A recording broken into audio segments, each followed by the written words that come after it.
이야기와 내 나팔 부는 이야기가 기록되어 있습니다.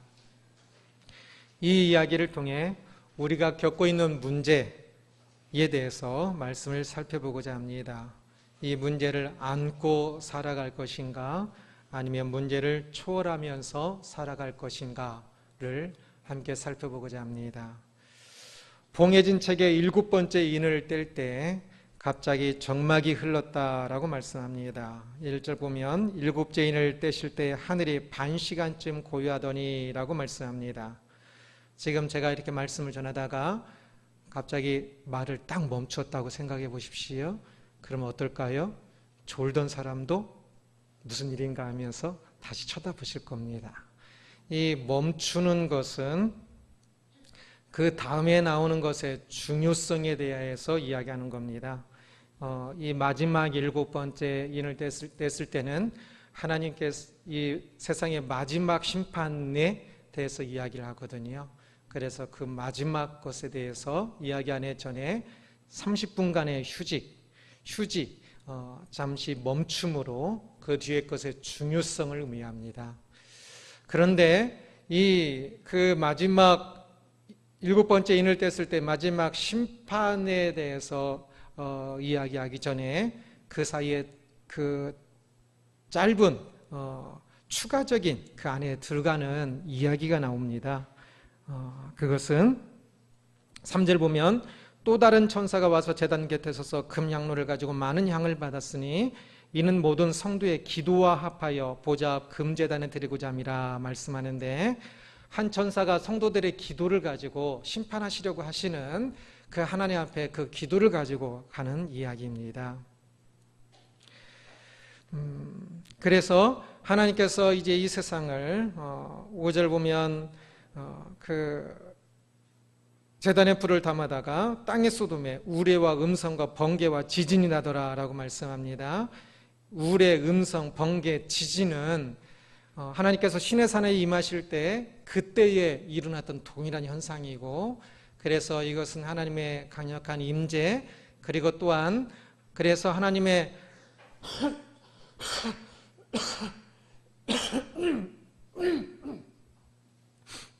심판을 이야기하는 것입니다. 마지막 하나님의 심판이 있을 것이고, 이 심판 전에 기도가 하나님께 전해져서 하나님께서 그 기도를 심판하실 때 중요한 하나의 요소로 삼으셔서 심판하는 이야기입니다. 세상의 마지막 심판 전에 하나님께 올려지는 이 기도에 대해서 좀 더 생각해 보고자 하는데요. 기도를 생각하면 사람들은 보통 기도하면 간구를 생각합니다. 그래서 기도는 간구다라고 생각하는 경향들이 많이 있는데요. 그러나 실제로는 기도의 역할이 매우 풍성합니다. 기도는 하나님과 대화라고 그러지요. 기도는 뭐라고요? 하나님과 대화합니다. 대화할 때, 자식이 부모에게 대화할 때 용돈 주세요 또는 뭐 주세요 라고만 말하기 위해서 대화를 하면 그건 이상한 거겠지요. 대화는 여러 가지 것들을 포함하고 있습니다. 그래서 찬양도 기도의 가장 중요한 요소 중에 하나이고요. 하나님께 대화할 때 하나님께 감사하고 하나님의 참 그 사랑을 감사하고 찬양하는 것이 얼마나 마땅하겠지요. 여하튼 이 기도는 그래서 굉장히 풍성합니다. 기도가 하는 역할들이 꼭 어떤 간구에만 사용하지 마시고 하나님과 대화 속에 좀 더 풍성함을 누릴 수 있었으면 좋겠습니다. 그래서 기도하면 기도에 대해서 좀 더 열어놓으십시오. 기도라는 것을 염두에 두고 이제 문제에 대해서 함께 생각해 보고자 합니다. 세상의 문제, 그러한 고통들은 신앙인에게도 항상, 세상의 환난은 신앙인에게도 항상 문제입니다. 밥을 안 먹었는데 신앙인하고 배가 안 고플 리가 없고요. 찌르는데 안 아픈 사람 없고, 험한 말을 들었는데, 험한 일을 겪었는데 마음이 아프지 않은 사람은 없습니다. 그렇게 문제와 또 그런 아픔을 유발하는 사람, 문제자가 있을 때 신앙인은 어떻게 이해할까요? 그런 문제 또는 문제자를 만났을 때 신앙인에게 가장 중요한 것은 기도하는 것입니다. 기도함으로 그 문제를 떨쳐버리는 것입니다. 보통 문제와 문제자를 만났을 때 자연스러운 현상은 무엇입니까? 돈이 없어요. 또는 어떤 사람 때문에 되게 속상해요. 그러면 어떻게 되죠? 집에 가면 계속 그 생각을 하게 됩니다. 이 돈 문제, 뭐 해결을 할 방법도 없어요. 있든 없든 계속 그것을 생각해요. 또는 어떤 사람이 이렇게 어떤 나에게 무슨 막 험한 말을 했어요. 그러면 주구장창 그 생각이 나지 않습니까? 그 단어가 계속 생각이 나요. 그리고 생각하면 생각할수록 더 괘씸해져요. 그리고 더 아파져요, 마음이. 괘씸해서 보복을 할까도 생각을 하지요. 그래서 보복을 해도 마음이 아프고 보복을 하지 않아도 마음이 또 더 아파요. 보복하려면 또 더 많이 생각하지요. 더 많이 아파요. 그렇게 사람들은 문제와 문제자를 만나면 그 문제 속에 푹 빠져버립니다. 그래서 문제를 안고 살아가는 것이 사람들의 모습인 것을 봅니다.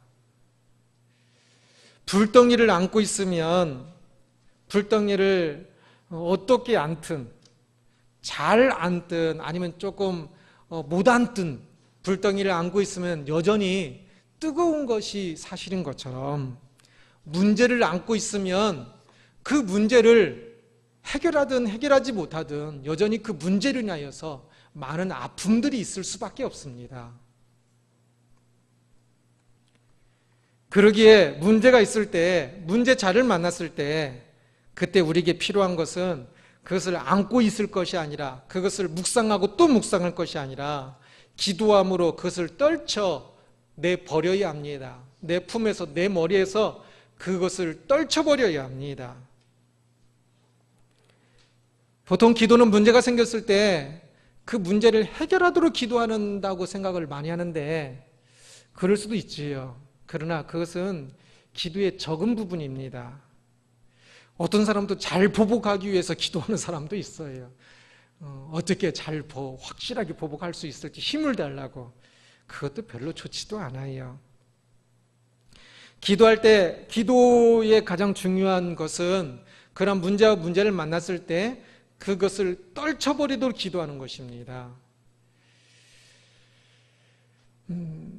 이 기도함으로 문제를 떨쳐낸다는 것, 이것이 때로는 매우 나약해 보일 수도 있습니다. 그냥 문제가 있는데 그 문제에서 그냥 내 눈만 감아버리는 것처럼 보일 수도 있어요.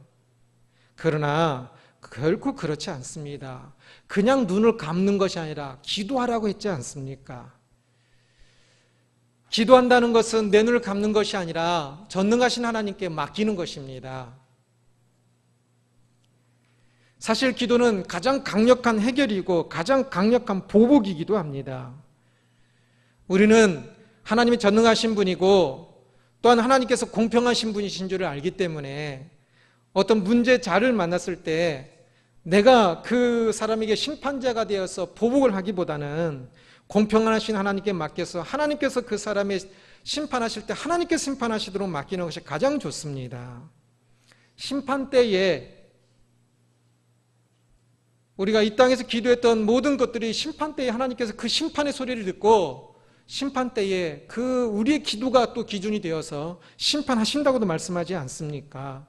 얼마나 강력합니까?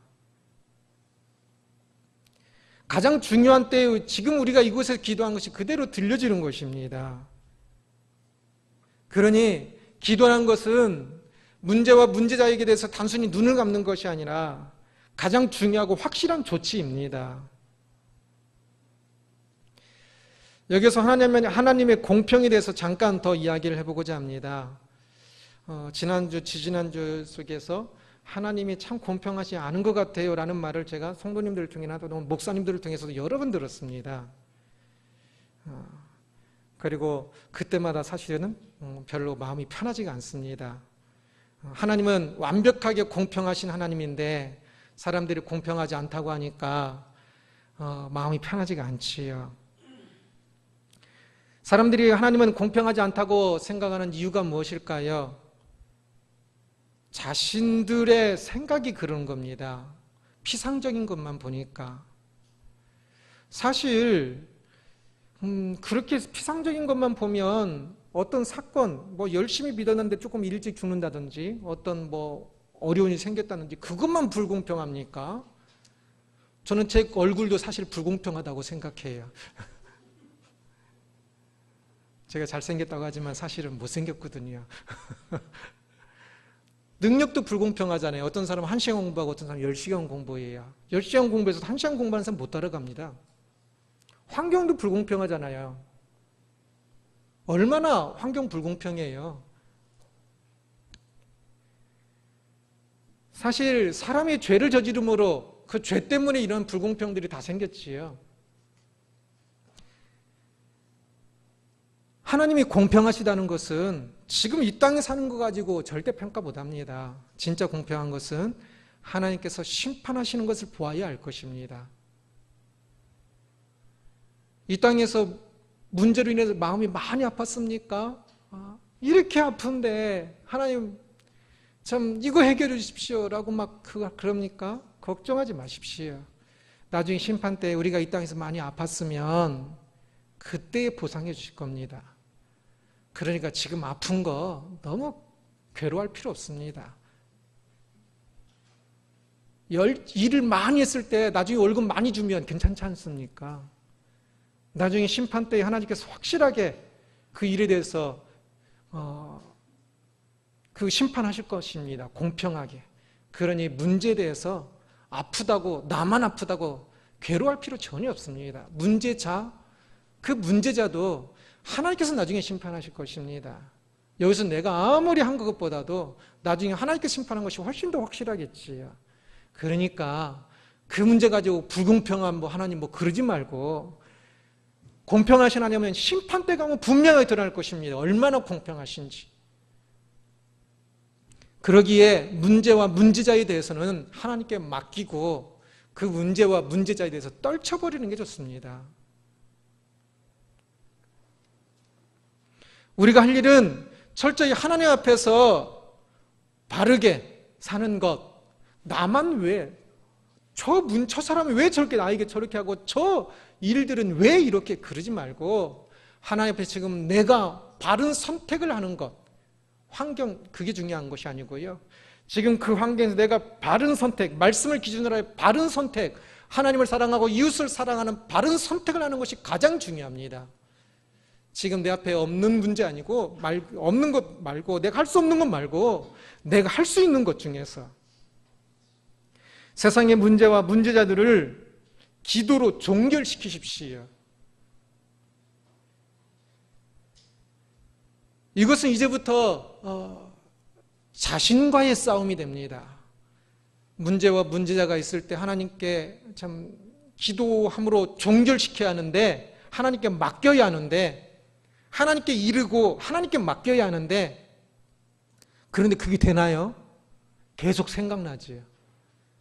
그러면 그 순간부터 누구와의 싸움이라고요? 그 문제자와의 싸움이 아니라 내 감정, 내 생각과의 싸움입니다.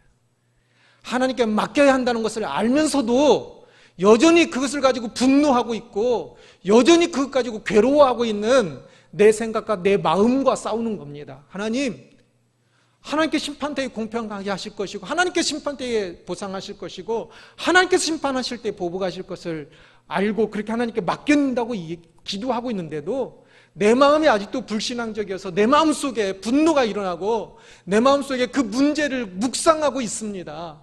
하나님, 나의 이 마음을 고쳐주옵소서. 이제는 문제와 문제자와 싸우는 것이 아니라 나와 싸움이 되는 것입니다.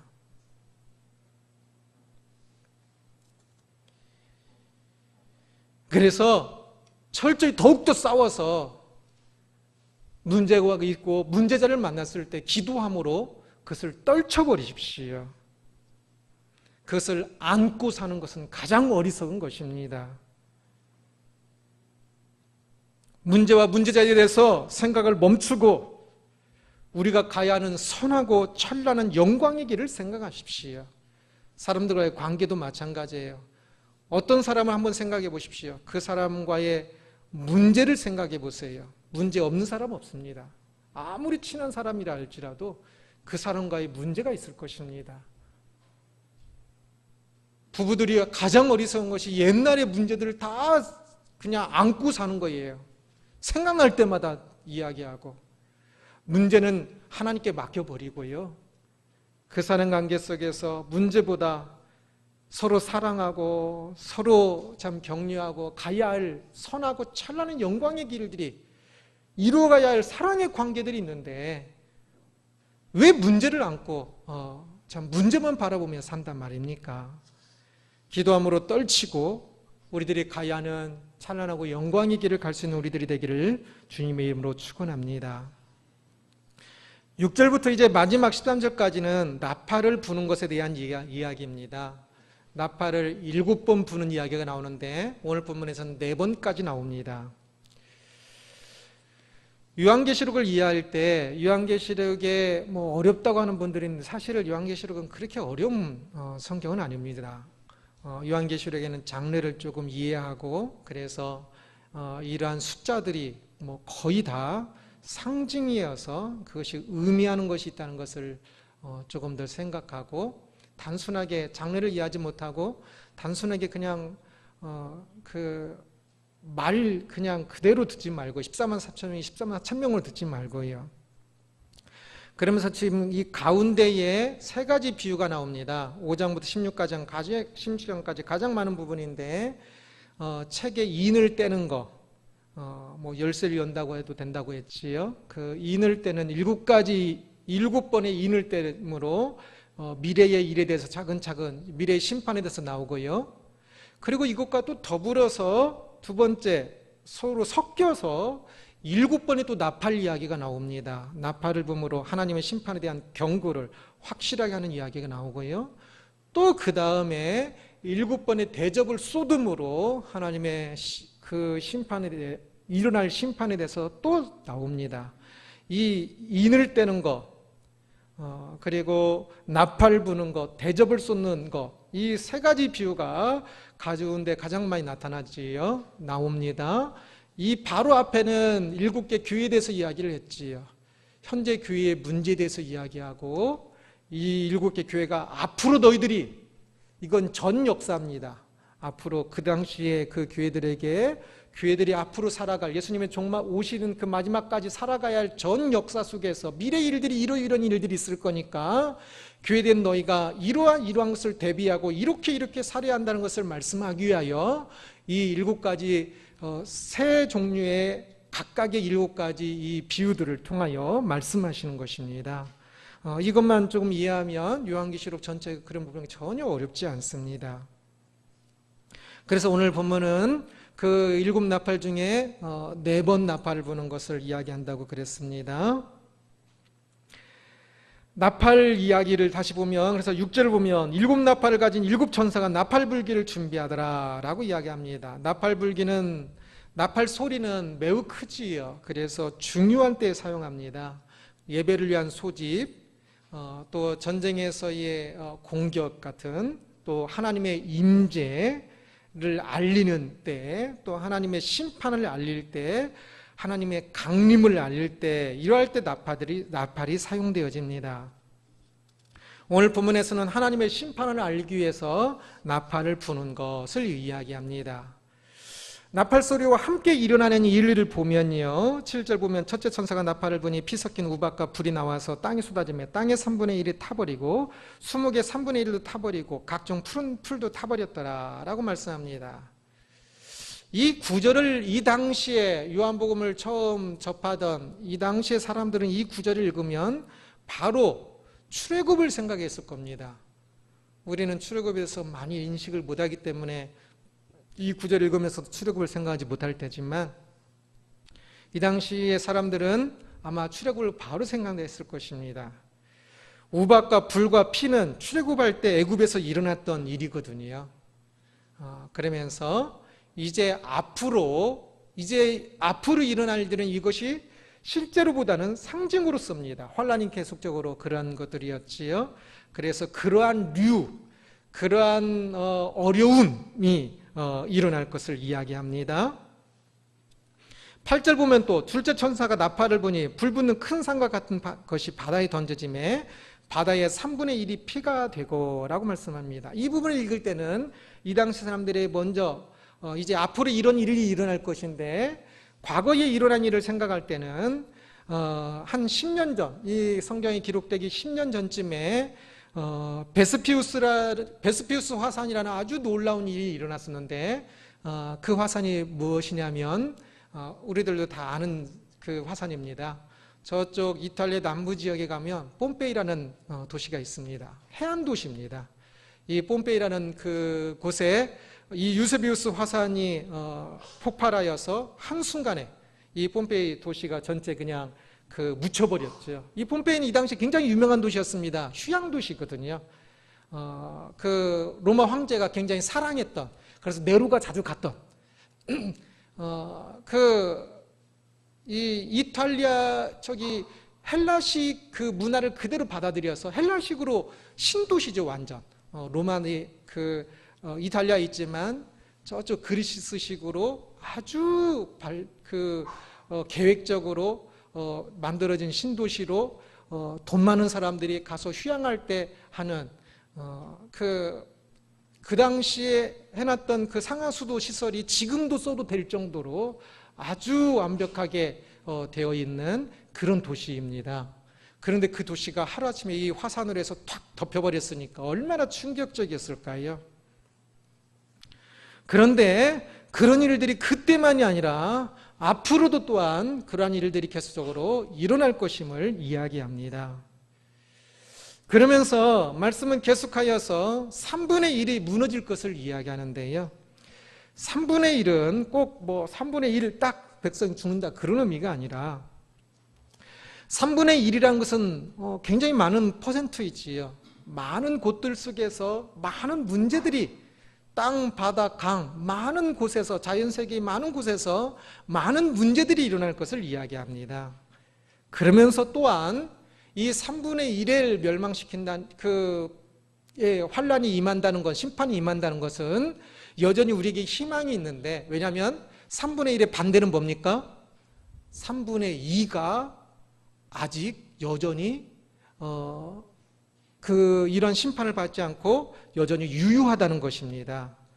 노아 홍수 때 하나님께서 약속하시기를 이제는 다시는 물로 전체 홍수가 일어나는 일이 없을 것이라 말씀하셨습니다. 항상 이제는 어떤 심판이 있어도 항상 살 구멍들이 있다는 것입니다. 남은 일들이 있어요. 세상은 계속 많은 문제가 일어날 것입니다. 그 문제는 세상의 죄를 향한 하나님의 심판인 것인데요. 그래서 인을 떼는 이야기, 나팔 부는 이야기 속에서 계속 하나님의 심판 이야기들입니다. 그러나 중요한 것은 이러한 심판이 신앙인에게는 구원의 부르심이라는 것입니다. 이것이 심판만을 목적으로 한다면 최후의 심판으로 끝내버리면 되지, 한 번으로 끝내면 되지, 이렇게 작은 심판들이 있을 필요가 없습니다.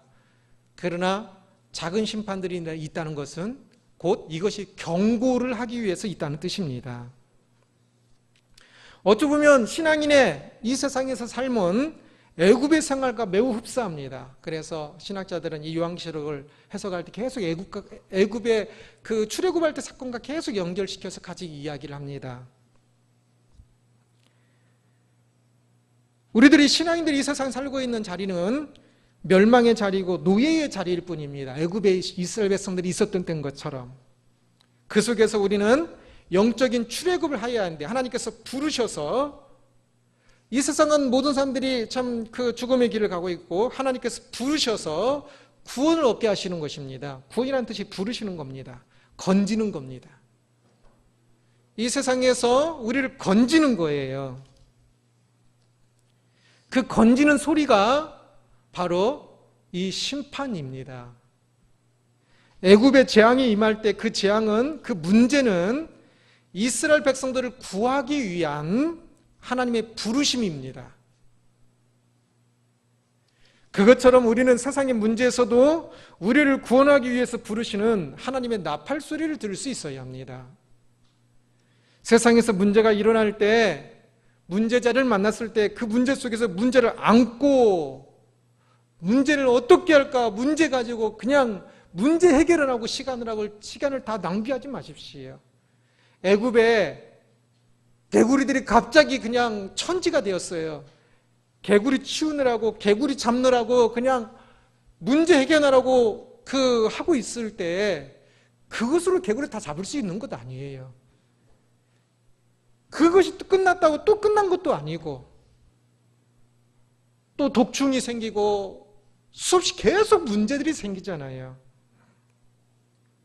신앙인이면서도 세상을 살면서 문제 때문에 문제를 안고 문제에 골몰하다가 문제 때문에 죽는 경우를 많이 보아요. 그러나 신앙인은 문제가 일어날 때 더 이상 문제를 안고 살지 말고 그 문제 속에서 출애굽을 준비해야 합니다. 애굽에 있던 임한 그 재앙이 이스라엘 백성들에게는 출애굽을 준비하라는 소리였지 그 문제 해결하고 있으라는 소리 아니었습니다. 우리는 세상의 문제들 속에서 문제 아무리 해결한다고 한들 문제 해결됩니까? 안 됩니다. 그 속에서 문제를 초월하여 영적인 출애굽을 준비하라고 들려지는 것입니다. 문제가 생겼을 때 문제 정신 팔리지 말고, 출애굽은 손가락을 보지 말고 손가락이 가리키는 것을 볼 때 가능합니다.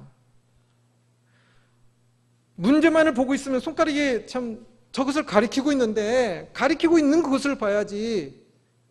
저희 집 강아지처럼 음식을 떨어뜨린 것을 못 찾아서 제가 손가락으로 저기 있어라고 가르친다고 그랬죠.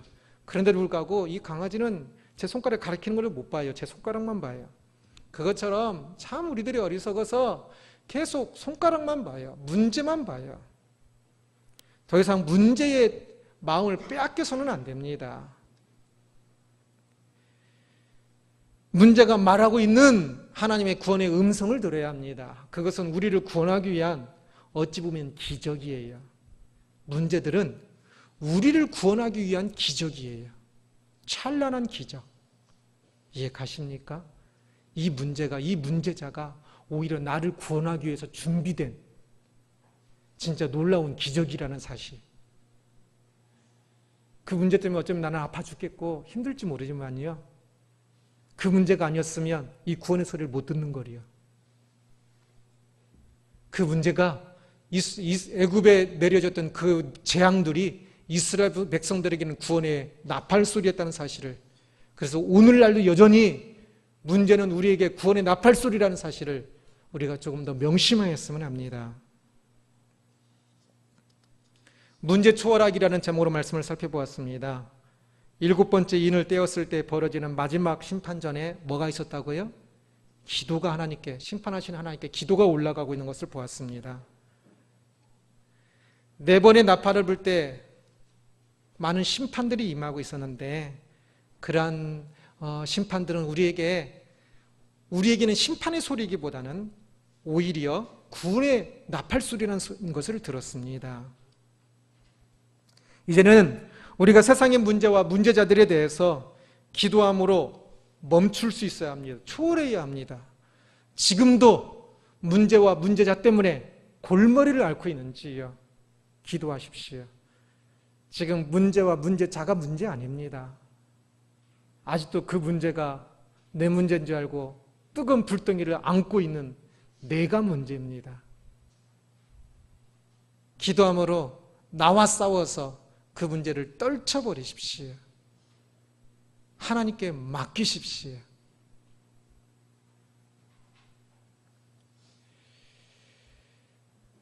문제를 안고 살지 말고 이제는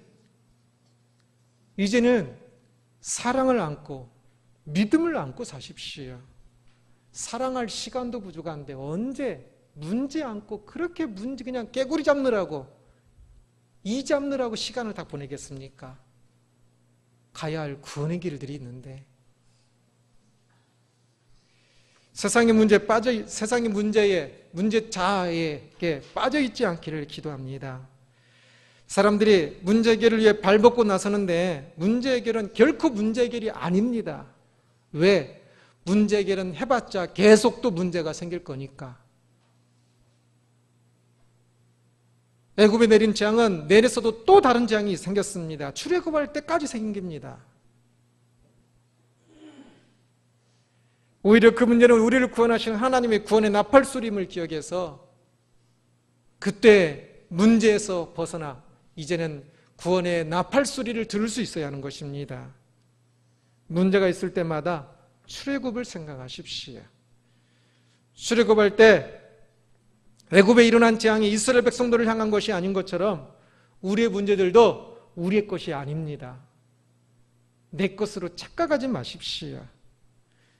거기서 우리가 해야 할 일은 문제는 제껴두고 그 문제를 통해서 하나님께서 말씀하시는 그 구원의 나팔소리를 듣고 출애굽을 준비하는 것입니다. 그곳에서 구원을 위해 해야 할 일이 무엇인지, 문제가 생길 때마다 구원을 위해 해야 할 일이 무엇인지를 생각해야 하십시오. 사랑을 위해서 해야 할 일이 무엇인지를 생각하십시오. 그래서 이 출애굽에 성공하는 우리가 되기를 주님의 이름으로 축원합니다. 기도하겠습니다.